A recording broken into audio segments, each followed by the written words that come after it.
오늘은 웨스트민스터 신앙고백서 강의 8과 마지막 시간입니다. 전체 복습을 할 이제 시간이 없어요. 1과 성경에 대하여, 그 다음에 2과가 뭐였어요? 하나님과 성삼위일체에 대하여. 3과가 뭐였어요? 작정. 4과가 뭐였어요? 창조. 5과가 뭐였어요? 섭리. 6과가 뭐였어요? 네. 네, 인간의 타락과 죄와 형벌에 대하여. 그게 몇 과라고요? 6과. 7과가 뭐였어요? 네, 하나님의 언약, 하나님이 베풀어 주신 가장 극치의 자비, 그 언약이라고 했었죠. 그리고 이제 8과가 뭐예요? 지금 8장이? 그죠? 중보자 그리스도 마지막 시간입니다. 그래서 요거는 우리가 복습을 좀 할 수 있죠. 이제 1항에서는 하나님의 택정하신 중보자가 예수님이시고, 예수님께서 그 목적을 따라서 그 독생자로 이제 이 땅에 오셨다 하는 것이죠. 자꾸 펄럭 해서. 그래서 독생자이신 예수님께서는 삼중직을 가지고 계셨고, 예, 선지자, 제사장, 왕, 그리고 그 교회의 머리시고 구주시며 만유의 후사고 심판하시고. 넘어가겠습니다. 택정하신 중보자가 있었다는 거예요. 그 중보자 예수 그리스도께서는 어떤 성정을 가지고 계십니까? 한 인격 두 본성. 따라하세요. 한 인격 두 본성. 그래서 한 인격은 위격을 말하고 성자의 위격을 말하는 것이고, 두 본성은 뭐예요? 오늘도 나오는데 두 본성 뭐와 네, 신성과 인성. 신성은 신의 성품, 인성은 인간의 성격이 아니고 성품을 말한다 하는 거예요. 제가 성품과 성격은 다르다 그런 얘기도 했었던 것 같습니다. 중보자의 직분이 그래서 무엇이냐? 중보자의 직분은 그 한량없는 성령의 부으심으로 그 지혜와 지식의 모든 보화가 있고, 예, 성부께서 그 모든 충만으로 거룩하고 악이 없고 은혜롭고 진리로, 은혜와 진리로 충만하게 해서 중보자와 보증인이 되게 하셔서 그 권세와 심판을 그의 손에 이제 맡기셨다. 그 예수님의 직분이라는 것이죠. 그 다음 4항에서는 비하와 승기. 이거는 오늘도 제가 외민하면서 다뤘던 그 설교, 오전 설교에 나왔던 그 구절이죠. 그래서 비하, 낮아지심과 승기, 높아지심. 그래서 가장 극심한 고뇌를 직접 겪으시면서 고통을 당하시면서 십자가에서 죽으시고 장사되어서 사망 권세 아래에 있었으나 결코 썩지는 않으셨다 라는 거죠. 그리고 살아나셔서 부활하시고 하늘 아버지 우편에 앉으셔서 우리를 위해서 중보기도 하신다. 그래서 중보기도라는 말은 사실은 예수님에게만 해당이 되고, 우리는 이웃을 위한 기도 내지는 도구기도라고 이런 표현을 하는 것 같아요.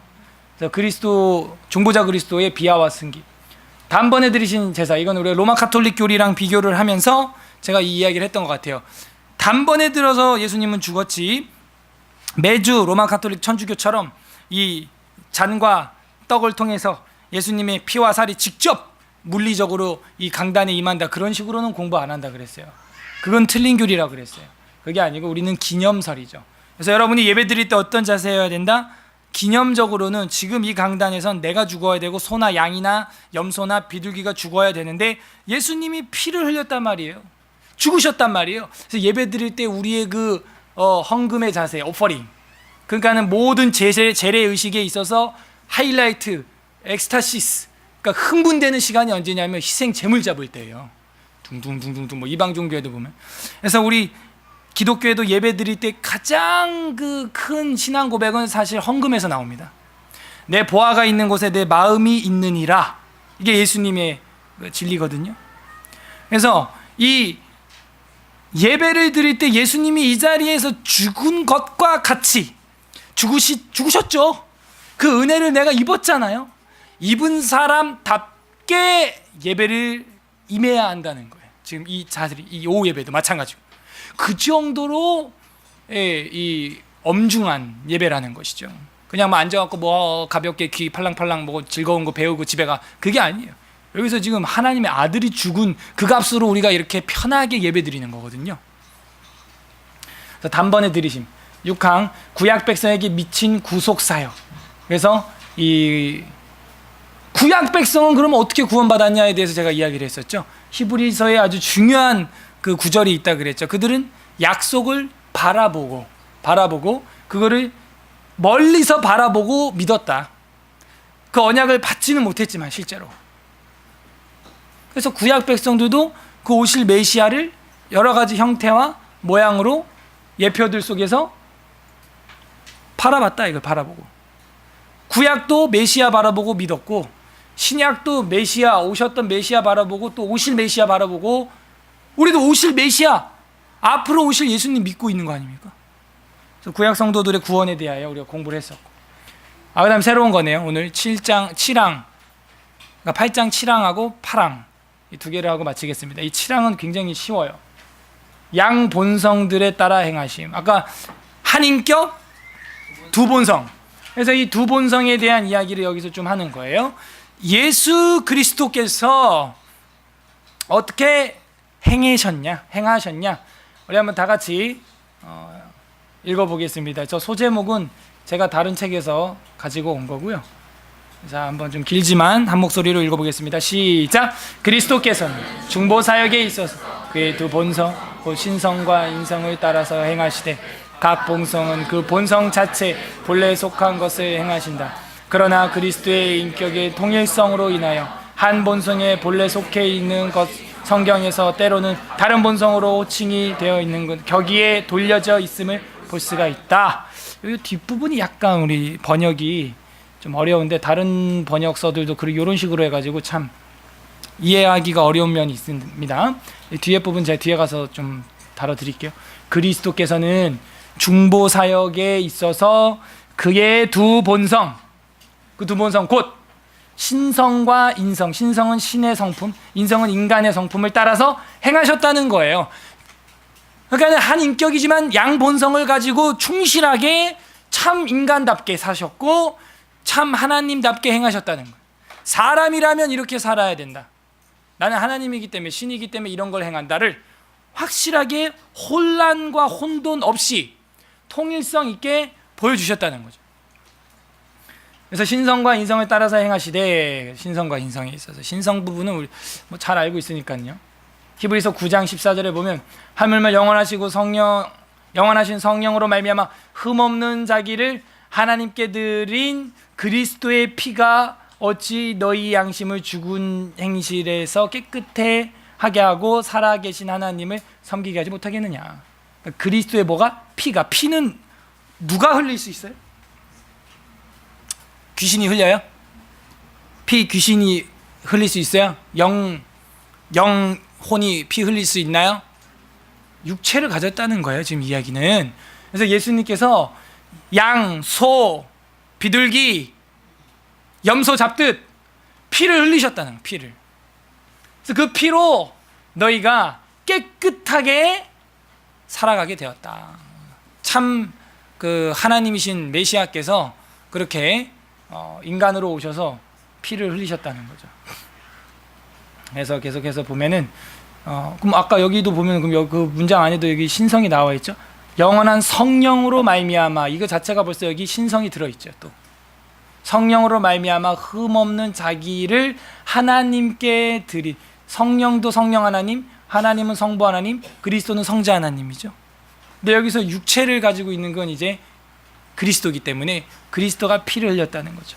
그러니까 신성이 성령으로, 그리스도가 성령으로 말미암았다는 이야기 때문에 그리스도의 신성이 여기 포함이 되어 있는 겁니다. 그러니까 삼위일체를 공부를 열심히 하신 분들은 뭐 쉽게 이해가 될 거예요. 인성. 베드로전서 3장 18절 다 같이 읽어보겠습니다. 시작. 그리스도께서도 단번에 죄를 위하여 죽으사 의인으로서 불의한 자를 대신하였으니 이는 우리를 하나님 앞으로 인도하려 하심이라. 육체로는 죽임을 당하시고 영으로는 살리심을 받으셨으니. 죽으사, 누가 죽을 수 있어요? 인성을 가지고 인간이어야 죽을 수 있는 거죠. 그래서 육체로는 죽임을 당하시고 영으로는 살리심을 받으셨으니 라고 말하고 있어요. 예수님은 죽을 수 있는 몸으로 이 땅에 오셨구나. 그래서 육으로는 죽임을 당하시고 영으로는 살림을 받으셨구나. 그래서 죽으사 의인으로서 불의한 자를 대신하셨죠. 우리는 불의한 자고 예수님은 의로우신데 우리가 죽어야 되는데 예수님이 대신하여 불의한 자를 대신하여 우리를 하나님 앞으로 인도하기 위하여 육체로는 죽임을 당하셨지만 그 영으로서는 살리심을 얻으셨다. 그러니까 예수님의 인성에 대하여. 그래서 신성과 인성을 양본성이라고 합니다. 예수님한테는 그게 다 있어요. 그 따라서 행하시되 각 본성은 그 본성 자체에 본래 속한 것을 행한다. 신성은 신성대로 아주 그 놀라운 초월적인 일들을, 인성은 인성대로 피를 흘리시고 죽임을 당하시고 그를 착실하게 수행하십니다. 그러나 여기서부터 좀 어렵죠. 그리스도의 인격의 통일성으로 인하여, 그러니까 그리스도의 인격, 신성과 인성, 이 통일성으로 인하여 한 본성에 본래 속해 있는 것이 성경에서는 때로 다른 본성으로 호칭이 불려지기도 한다는 거예요. 그래서 다른 본성으로 호칭되어 있는 격이에 저는 이게 무슨 소리인지 아직도 모르겠어요. 저도. 근데 제가 볼 때는 다른 책들을 이렇게 살펴볼 때 성자 예수 그리스도께서 그 다른 본성의 호칭으로도 그 격이가 불려질 때가 있다라는 그런 이야기입니다. 다른 본성으로서의 호칭. 보면 요한복음 3장 13절 다 같이 읽어볼게요. 시작. 하늘에서 내려온 자 곧 인자 외에는 하늘에 올라간 자가 없느니라. 자, 하늘에서 내려온 자는 신이거든요. 천사 아니면. 근데 그 예수님은요, 제 2위격이 되시는 성부 성자, 2위격이 되는 성자 하나님이십니다. 근데 그 하나님, 하늘에서 내려온 그 하나님을 갖다 지금 뭐라 그러냐? 인자라 이렇게 하고 있는 거예요. 그럼 벌써 호칭이 두 개죠. 하늘에서 내려온 자. 여러분, 하늘에서 내려왔어요? 인자는 사람의 자식이란 얘기거든요. 우리는 하늘에서 내려오지 않았어요. 근데 하늘에서 내려온 자 곧 인자 이렇게 호칭이 돌려서 얘기가 되기도 한다. 사도행전 20장 28절에 보면, 제가 읽을게요. 여러분은 자기를 위하여 또는 온 양떼를 위하여 삼가라. 성령이 그들 가운데서 여러분을 감독자로 삼으시고 하나님이 자기 피로, 말이 돼요? 하나님이 피가 어디 있어? 하나님이 자기 피로, 피는 누가 흘려요?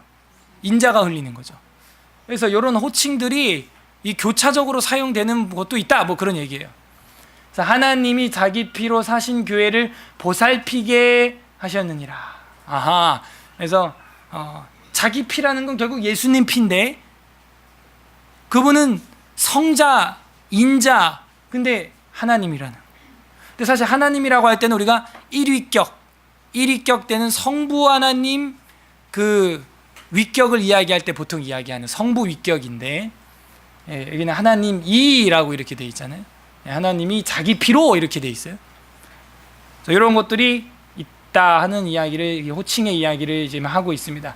그래서 양본성, 왜? 그 예수님은 인간이지만 하나님이기 때문에 이게 혼돈되어서, 혼돈이란 말보다는 교차되어서 계속해서 사용되고 있다는 거죠. 돌려져 있음을 볼 수가 있다, 그 얘기예요. 좀 어려운 것 같은데 쉬운 말입니다. 쉬운 말로 하면 예수님은 하나님이고 인간이다, 그렇게 불려지고 있다 지금 통일성 있게. 자, 그다음 마지막 항, 이게 좀 길어요. 8항, 구속사역에 효과 있는 적용. 구속사역의 효과적인 적용, 뭐 이래도 되고요. 자, 따라해 보시죠. 구속사역에 효과 있는 적용. 그래서 제가 이거 7항하고 8항을 합쳐서 만든 제목이, 오늘 엄청 긴 제목이 양성을 포함한, 양성은 이제 신성과 인성이죠. 양성을 포함한 그리스도의 구속의 효과적인 적용. 그렇게 7항과 8항을 한꺼번에 묶어본 겁니다. 자, 우리 자매들을 배려하는 마음으로 형제들이 한번 다 읽어봐요. 자, 그리스도, 시작. 그리스도께서는 값을 치르고 구속하신 모든 사람들에게 바로 그 구속을 확실하고 효과 있게 적용하시고 전달해 주시며 그들을 위하여 대언하시고 말씀 안에서 그 말씀을 통해서 그들에게 구원의 비밀들을 계시하시고 그의 생명에 의하여 효과적으로 그들을 설복하여 믿고 순종하게 하며 그들의 심령을 그의 말씀과 성령으로 주관하시고 그들의 모든 원수들을 그의 전능하신 능력과 지혜로 물리치시되 그의 기이하고 측량할 수 없는 섭리에 가장 부합되는 방법으로 하신다. 이게 무슨 얘기냐면 중보자 그리스도께서 하는 사역, 그거를 이제 결론적으로 어떤 사역을 하느냐, 그분이 그걸 말해주고 있는 겁니다. 그리스도께서는 값을 치르고 구속하신 모든 사람, 값은 뭐겠어요? 피값. 그 피값을 치르고 구속하신 모든 사람들에게 바로 그 구속을 확실하고도 효과 있게 적용하신다 하는 거예요. 그래서 구속하신 모든 사람이다 하는 거. 요한복음 6장 37절, 예수께서 내게 주시는 자는 다 내게로 올 것이요 내게 오는 자는 내가 결코 내쫓지 아니하리라. 이게 뭐냐면 내게 보낸 모든 자라는 거예요. 그러니까 내게 예수님을 믿게 된 사람은 누가 보낸 거냐? 아버지께서 내게 주신 자라는 거죠. 저랑 여러분도 하나님이 예수님을 소개시켜 준 거예요. 믿으라고. 그래서 내게 올 것이라는 거죠. 하나님이 보낸 자가 아니라면요, 아무리 우리가 전도하고 애쓰려고 해도요, 그 사람 예수님 말씀 안 믿습니다. 듣지 않아요. 자기가 듣기 싫은 건 절대 안 듣는 거예요. 유기와 택자 선택의 교리가 또 여기서 생각이 나죠. 아버지께서 보내주신 모든 사람에 대한 이야기를 보고 있어요. 요한복음 6장 39절, 나를 보내신 이의 뜻을 행하려 함이니라. 나를 보내신 이의 뜻은 내게 주신 자 중에서 내가 하나도 잃어버리지 아니하고, 그러니까 구원받을 사람은 다 구원받게 한다는 거예요, 예수님이. 근데 우리 눈으로 볼 때는 구원 안 받는 사람 너무 많아요 지금. 근데 여기서 이제 선택 교리가 나오는 거예요. 구원받기로 작정된 사람들이 있다는 거예요.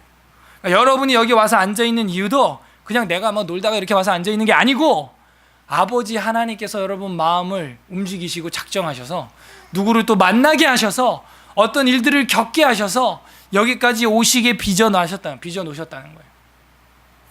그래서 우리가 이걸 운명이나 숙명론으로 받아들이지는 않습니다, 기독교에서. 그걸 하나님의 작정과 섭리라고 하는 거예요.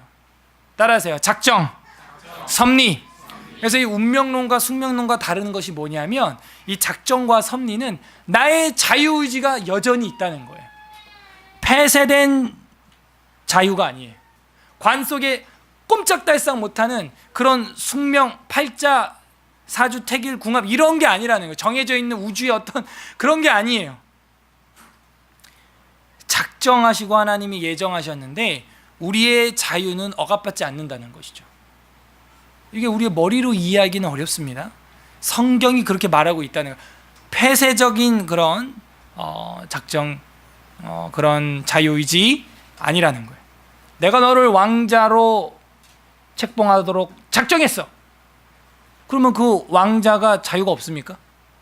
자유가 있거든요. 밥도 먹고 화장실도 가고 말도 타고 사냥도 하고 자기 마음이에요.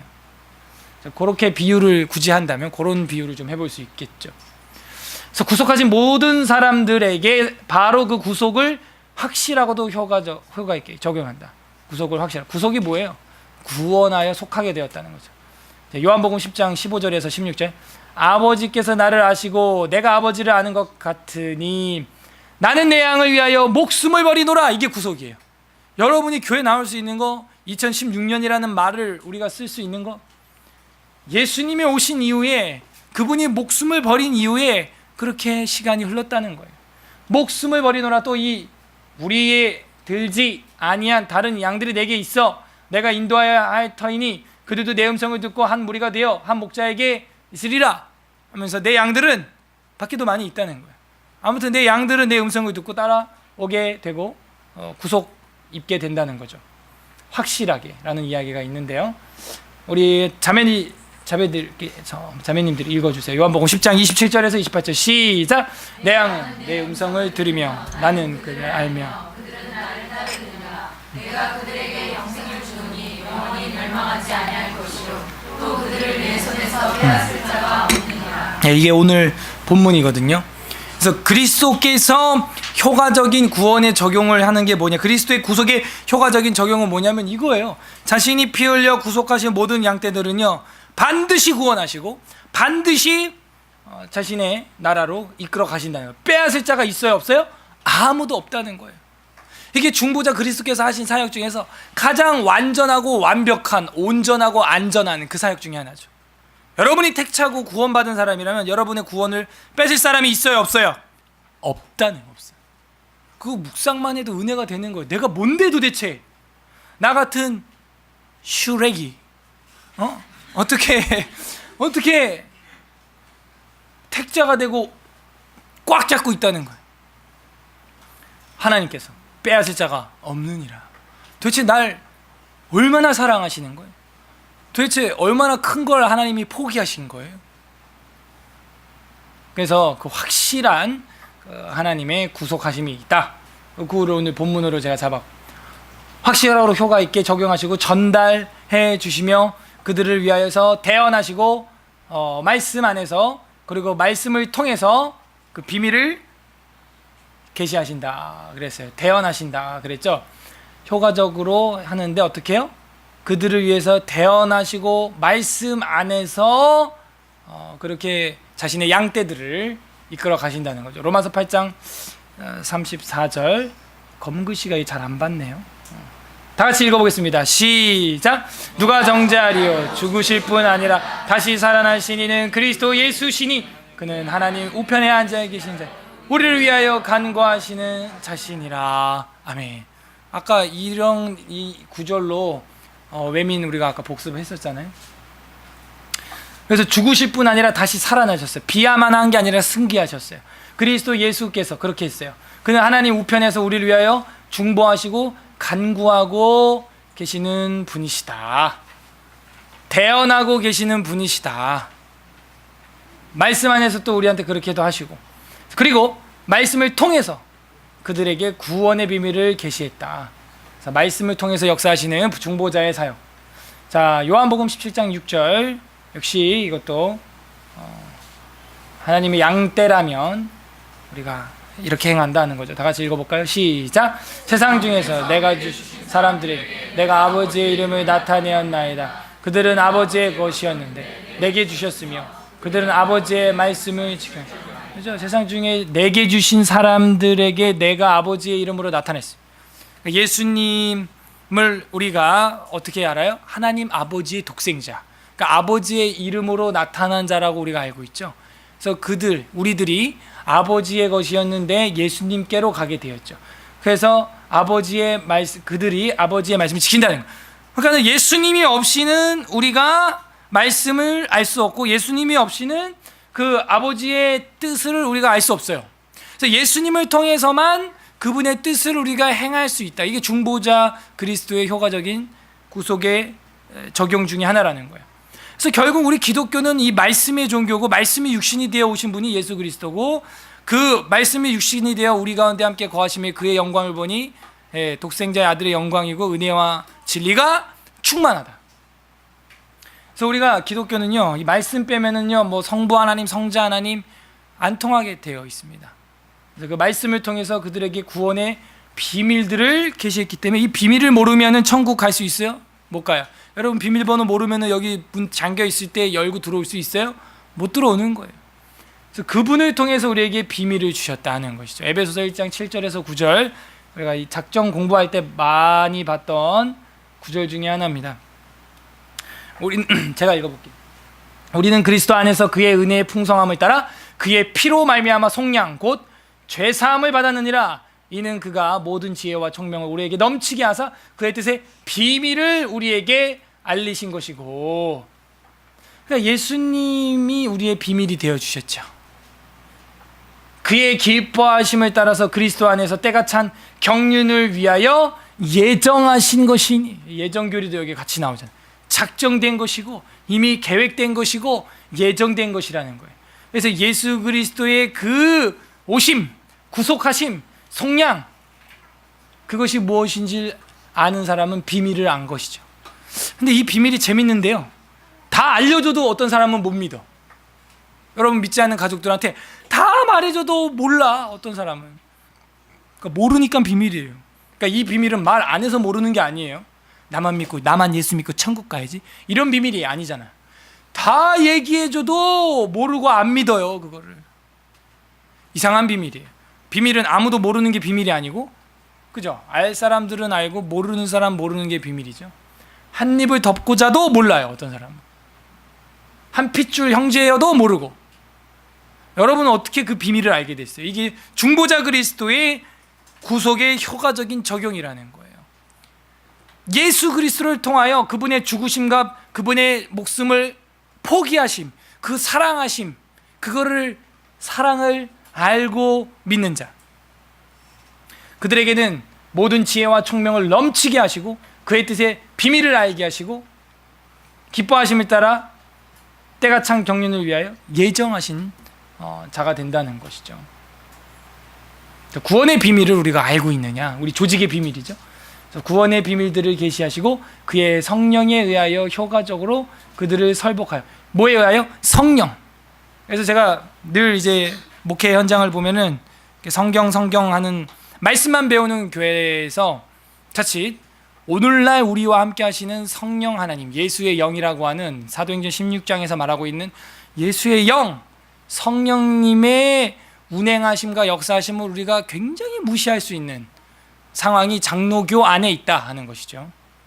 반면 성경도 잘 모르면서 성령께서 하는 그런 교단은 정확도가 현저히 떨어지는 신앙생활을 하고 있다는 것이죠.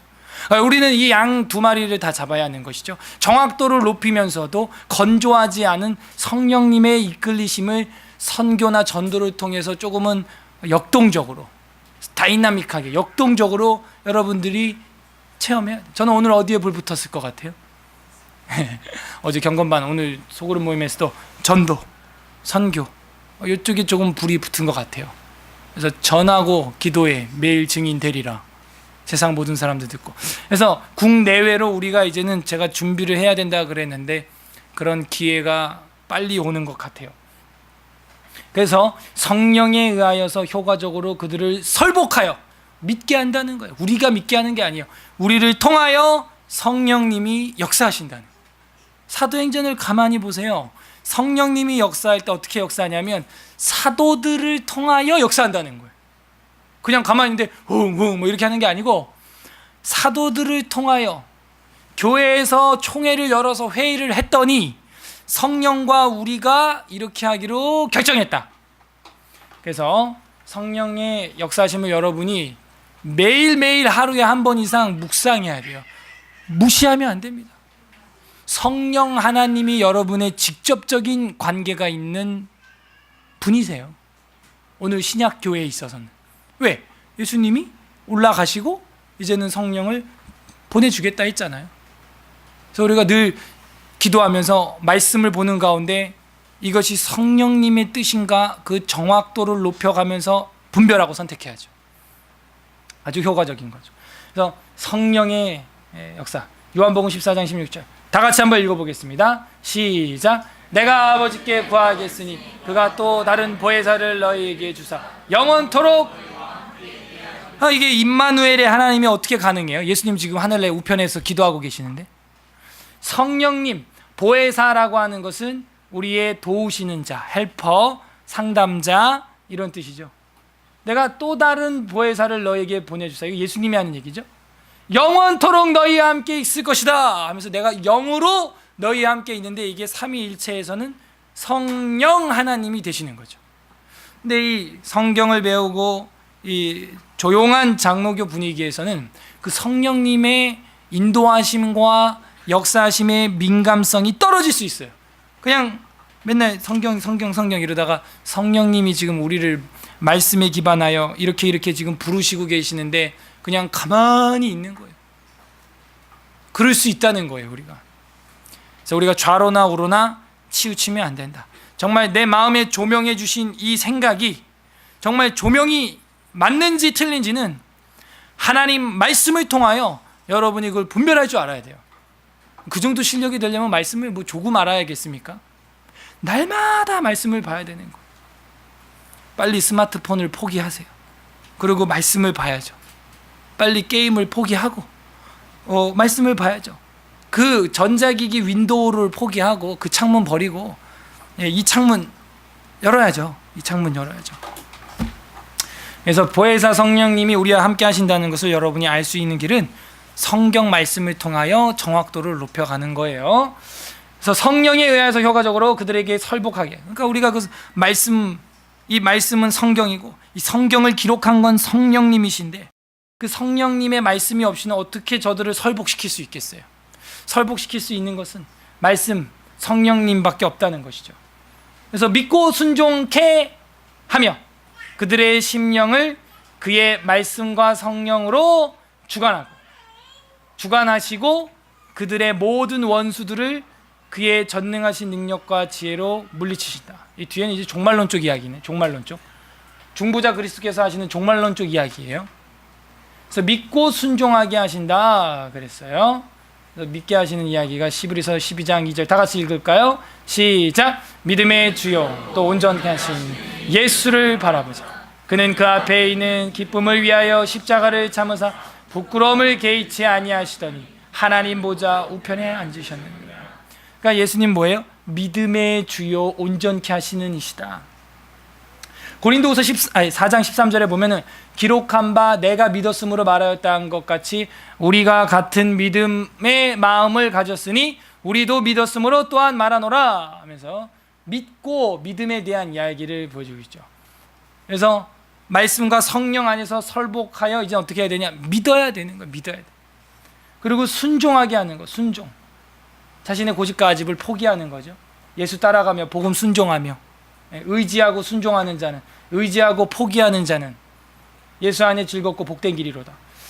그래서 그 하나님을 의지하고 믿고 순종하며 그들의 심령을 그의 말씀과 성령으로 주관한다. 이제는 우리가 어떻게 살아가냐? 말씀과 성령으로 주관받아야 하는 것이 제가 아까 말한 게 이거죠. 그래서 말씀과 성령이라 그러는데 요한복음 17장 17절 다 같이 읽어보겠습니다. 시작. 그들을 진리로 거룩하게 하옵소서. 아버지의 말씀은 그죠? 이젠 진리를 따라가야 되는 것이죠. 변하지 않는 진리. 그 진리가 뭐냐? 아버지의 말씀이라는 그 말씀이 우리를 어떻게 한다? 거룩하게 한다 하는 것이죠. 결국 오늘 우리가 포기해야 할 것들을 소그룹 모임 시간에 많이 나눴지만 그거를 포기할 수 있는 길을 딴 게 없는 거예요. 아버지의 말씀 그 안에 푹 잠기는 거. 그래야 진리로 거룩해지는 거예요. 거룩해져. 그래서 말씀과 성령으로 이제 살아가야 한다. 로마서 8장 9절과 14절에 보게 되면은 만일 너희 속에 하나님의 영이 거하시면 너희가 육신에 거하지 아니하고 영에 있나니 누구든지 그리스도의 영이 없으면 그리스도의 사람이 아니다. 그러니까 하나님의 영이 너희 속에 있으면 너희는 하나님의 사람이고 하나님의 영이 없으면 그리스도의 영이 없으면 그리스도의 사람이 아니다. 여기도 보면은 신성과 그 인성의 이야기를 같이 하는 것 같죠. 자, 이 14절 무릇 우리 다 같이 읽어볼게요. 시작. 무릇 하나님의 영으로 인도함을 받는 사람 곧 하나님의 아들이라. 그래서 우리가 정말 하나님의 영에 이끌림 받고 있느냐, 귀신과 악령의 이끌림을 받고 있느냐, 여러분이 계속해서 말씀을 통해서 자기를 점검해야 돼요. 그래서 그리스도의 구속의 효과적인 적용을 내가 지금 하고 있느냐, 받고 있느냐, 말씀과 성령의 이끌림 받느냐. 로마서 15장 18절에서 19절에도 보면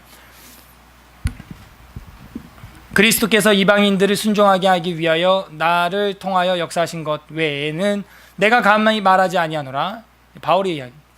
그 일은 말과 행동으로 표적과 기사의 능력으로 성령의 능력으로 이루어졌으며 그리하여 내가 예루살렘으로부터 두루 행하여 일루리곤까지 그리스도의 복음을 편만하게 전하게 되었다. 뭘로? 성령의 능력으로. 불붙으면 그리스도의 구속의 효과적인 적용이 나타나는데 말씀과 성령의 역사고 말씀이 전파되는 성령의 능력이 복음이 편만하게 전파되는 역사가 나타난다 하는 거예요. 그런 사람이 그리스도의 구속의 효과적인 적용을 하고 받고 지배당하고 있는 사람이죠. 그래서 말씀과 성령으로 주관하고, 그러니까 우리가 저런 현상이 나타나야 말씀과 성령으로 주관당하고 있는 것이죠. 그들의 모든 원수들을 그의 전능하신 능력과 지혜로 물리치신다. 이건 이제 종말론적인 이야기예요. 이 중보자 그리스도께서 결국에는 그 복음 사역과 말씀의 능력의 사역을 회방하는 거짓 선지자. 오전에도 우리가 지난주에도 공부했지만은 예레미야 시대에 그 거짓말하는 거짓 목회자, 선지자들이 나타나서 교회를 회방하죠. 그런 것들, 원수들을 전능하신 능력과 지혜로 물리치신다 그랬어요. 그래서 원수에 대한 이야기가 나오네요. 시편 110편 1절에 보면은 다 같이 읽어요. 시작. 여호와께서 내게 말씀하시기를 내가 내 원수들로 내 발판이 되게 하시기까지 너희는 내 오른쪽에 앉아있어. 여호와께서 그렇게 한다는, 우리가 오전에도 공부했지만 여호와께 맡기라. 그러면 그분이 더 복수는 잘해주시는 분이다. 그래서 그 원수들을 그의 전능하신 능력과 지혜로 물리치신다. 중보자 그리스도께서 그런 일도 하십니다. 고린도전서 15장 25, 26절 다 같이 읽어보겠습니다. 시작. 그가 모든 원수를 그 발 아래에 둘 때까지 반드시 왕노릇 하시리니 맨 나중에 멸망받을 원수들은 사망이라. 그래서 하나님의 말씀과 성령의 역사를 회방하고 방해했던 악령들, 귀신들, 거짓 선지자, 원수 같은 놈들, 그런 악령들, 귀신들, 원수 같은 거짓 선지자들 멸망받고 사망에 이르게 된다는 거죠. 말라기 4장 2절에서 3절도 그 원수의 짓밟힘에 대한 이야기가 나오고 있습니다. 이 밑에만 보면은 또 너희가 악인을 밟을 것이니 그들이 내가 정한 날에 너희의 발바닥 밑에서 재와 같으리라. 만군의 여호와의 말이니라. 결국 뭐냐면요, 종국사적으로 하나님께서 마지막에 가면은 사필 규정해 준다는 거예요. 재판해 주신다는 것입니다. 그 다음에 골로새서 2장 15절 우리 다 같이 읽어보겠습니다. 시작. 통치자들과 권세들 무력화하여 드러내어 구경거리로 삼으시고 십자가로 그들을 이겼다. 그러니까 우리의 기독교인의 승리는 바로 십자가의 승리인데, 통치자, 권세들 이들을 무력화시켰고 구경거리로 삼으시고 십자가로 그들을 이겨버리셨다 하는 거예요.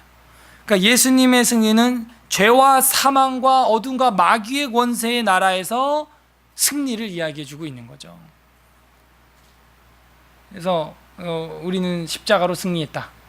누가복음 10장 19절에서 보면은 또 이제 몇 절 안 남았어요. 우리 다 같이 읽어볼게요. 시작. 내가 너에게 뱀과 정갈을 밟은 원수의 모든 능력을 제어할 권능을 주었으니 너희를 해칠 자가, 이제 우리 믿는 사람들을 통해서도 귀신이 나가기도 하고 병이 낫기도 하고 또 하나님의 역사가 선교 현장에서 특히 조금은 더 적나라하게 나타나는 걸 우리가 알고 있습니다.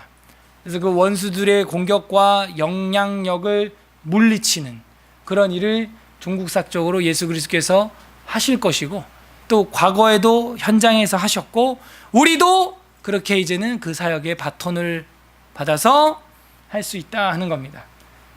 원수들을 그 전능하신 능력과 지혜로 물리치신다. 그리고 그의 기이하고 측량할 수 없는 섭리에 가장 부합되는 방법으로 이 모든 일들을 하나님께서 이끌어 가신다는 거예요. 오전에 우리가 말씀 배운 것처럼 이집트와 아수르를 바벨론을 통해서 갈그미스 전투를 통해서 한 번에 없앤 것처럼, 바벨론을 페르시아 전투를 통해서 한 번에 없애는 것처럼, 페르시아가 알렉산더한테 무너지는 것처럼 그 역사 속에서 예언하시는, 말씀하시는 하나님의 그 섭리대로 하나님의 방법에 가장 부합되는 것으로 이 모든 것들을 이행해 나가는데 중보자 그리스도께서 이 일을 주관하신다는 거예요. 실제 요한계시록 1장에 보게 되면 이 역사의 왕들의 머리가 되는 게 누구다? 나, 예수다. 이런 말이 1장에 나와요. 그리고 이 5장부터 7인을, 두루마리의 7인을 떼면서 카운트다운이 시작되면서 뭐 별이 떨어지기도 하고 뭐 그런 거 있죠. 근데 그걸 떼는 게 누구예요? 그 역사의 카운트다운 떼는 게 누구예요? 예수 그리스도께서 직접 하십니다. 그래서 마지막에 이 원수들을 물리치시는 거, 이것도 주님이 하시고, 제일 처음으로 이 불과 유황 불못에 들어가는 게 거짓 선지자들, 거짓말하는 자들, 이런 사람들을 바로 산채로 불과 유황불에 집어 던지는 그런 장면이 요한계시록에 역시 나옵니다. 그래서 이 파랑이 좀 뭐 복잡한 것 같은데 구속사역에 효가 있는 적용에 대하여 보여주고 있다. 구속사역은 모든 사람에게, 구속하고자 하는 내 백성, 그러니까 모든이란 얘기는 예수 그리스도의 백성, 아버지께서 자신에게 보내주신 모든 백성을 확실하게 그들의 죄를 사하시고 구속한다. 확실하게. 그리고 대언하시고 말씀하시고 구원의 비밀을 알게 하시는데 성령에 의하여 설복하고 믿게 하시고 이제는 우리는 말씀과 성령으로 살아가게 된다는 것이죠. 그리고 종국사적으로는 또 지금도 선교 현장에서는 귀신이 하늘로부터 떨어지는 것을 내가 보아노라 했던 누가복음 10장의 말씀처럼 그 선교 현장에서는 지금도 나타나지만 최종적으로 예수 그리스도께서 모든 원수들을 그의 전능하신 능력과 지혜로 물리치시는데 측량할 수 없는 섭리에 가장 부합되는 방식으로 이끌어 가신다. 우리가 그걸 믿는 거예요. 예수 그리스도께서는 그렇게 양성을 포함한 그리스도의 구속의 효과적인 적용으로 지금도 우리와 함께 성령으로 임마누엘의 하나님으로 함께하고 계시는구나. 다 끝났어요. 그래서 이제 중보자 그리스도 우리가 8장에 있는 8가지의 항목을 하나하나 뜯어서 말씀도 한 구절 한 구절 다 봤는데 여러분 이게 처음 보는 거라서 이게 기억이 길게 가지 않을 겁니다. 그래서 복습이 중요하고 그 책에 밑줄을 쳐놓고 찾아놓고 또 읽어보시고 또 녹화된 거 있으니까 집에 가서 다시 또 살펴보시면 되겠어요. 오늘은 오후 예배 시간에 양성을 포함한 그리스도의 구속의 효과적인 적용에 대하여 살펴보면서 중보자 그리스도 파트를 마치도록 하겠습니다. 다음엔 이제 우리 9장으로 넘어가겠네요. 그래서 복습이 중요합니다. 예습이 중요한 게 아니고 복습을 하시면 되겠습니다. 오늘 말씀을 생각하면서 우리 다 함께 기도하는 시간 갖도록 하겠습니다. 이 시간 한 마음으로 기도할 때 하나님, 예수 그리스도께서 하나님이심에도 불구하고 우리를 위하여서 피를 흘리시고 육체를 가지사 사망의 무덤에까지 내려가 주신 그 은혜, 그것이 웬 은혜요 웬 사랑입니까? 하나님 감사합니다 하는 우리 감사기도 올려드렸으면 좋겠고요.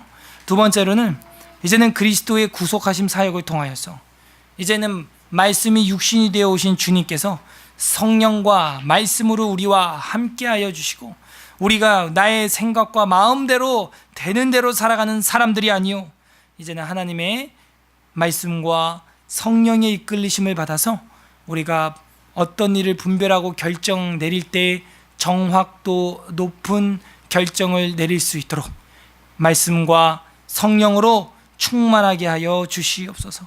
우리 두 번째는 그렇게 기도했으면 좋겠습니다. 세 번째는 이제 8장 다 전체를 마무리하는 시점에서 우리가 기도할 것은 결국에는 이 땅에 흙을 밟고 흙집에 사는 우리가 하늘나라를 꿈꿀 수 있던 거는 중간 다리 역할을 해주시는 중보자 그리스도 예수님 때문입니다. 그래서 우리의 기독교의 핵심이고 아주 중요한 이 8장 중보자 그리스도에 대하여 우리가 가슴 깊이 인격적으로 그 예수 그리스도를 우리가 믿게 해주시고 이 흙집을 짓고 흙을 밟고 살아가는 우리가 이제는 하늘을 향하여 예수님의 비하와 승귀를 통해서 우리도 이제는 저 하늘에서 이 땅의 모든 아픔과 슬픔과 고통을 벗어버리고 그 나라에서 주님과 함께 평화롭게 생명을 영생복락을 누릴 그날까지 이 신앙 변치 않게 하여 주시옵소서. 우리가 지금 세 번째는 중보자 그리스도를 붙드는 우리의 신앙을 위해 기도했으면 좋겠습니다. 우리 함께 말씀을 생각하시면서 다 함께 성령께서 깨닫게 하시는 대로 기도하도록 하겠습니다. 기도하겠습니다. 하나님 아버지 감사합니다. 예수 그리스도께서